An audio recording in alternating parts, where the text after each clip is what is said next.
ठाकरे भाइयों की वापसी का गेम प्लान।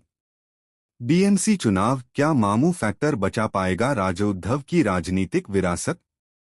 मुंबई महानगर पालिका बीएमसी के आगामी चुनावों ने महाराष्ट्र की राजनीति में नई हलचल पैदा कर दी है। बरसों के मतभेद भुलाकर राज और उद्धव ठाकरे एक मंच पर आए हैं।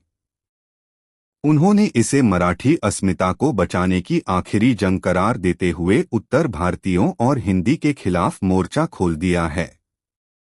ठाकरे भाइयों की मराठी मुस्लिम रणनीति और राजनीतिक दांव देश की सबसे बड़ी और अमीर नगरपालिका बीएमसी में मराठी मतदाताओं की संख्या करीब 40% है।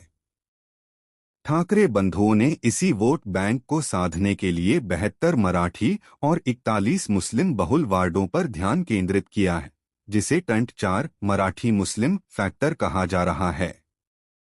राज ठाकरे ने शिवतीर्थ मैदान की संयुक्त रैली में साफ कहा कि यह मराठी मानुष के लिए अस्तित्व का आखिरी चुनाव है।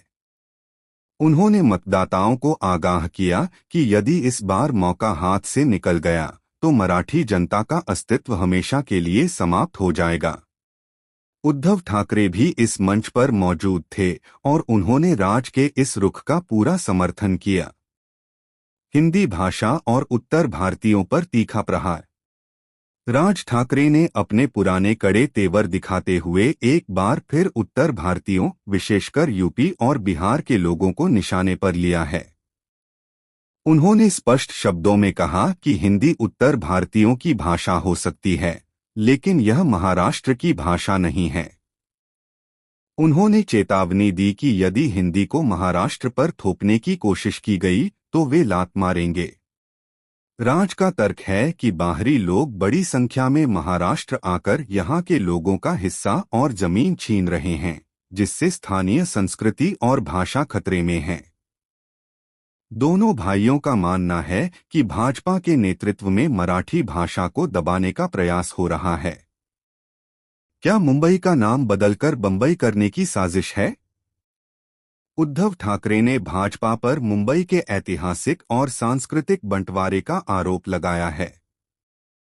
उन्होंने तमिलनाडु के भाजपा नेता के अन्नामलाई के एक वायरल बयान को आधार बनाते हुए सवाल उठाया कि क्या भाजपा मुंबई का नाम बदलकर फिर से बंबई करना चाहती है। अन्नामलाई ने मुंबई को केवल महाराष्ट्र का हिस्सा न बताकर एक अंतर्राष्ट्रीय शहर कहा था। उद्धव ने पलटवार करते हुए कहा कि मुंबई को खून बहाकर हासिल किया गया था और इसे महाराष्ट्र से अलग करने की किसी भी कोशिश को बर्दाश्त नहीं किया जाएगा।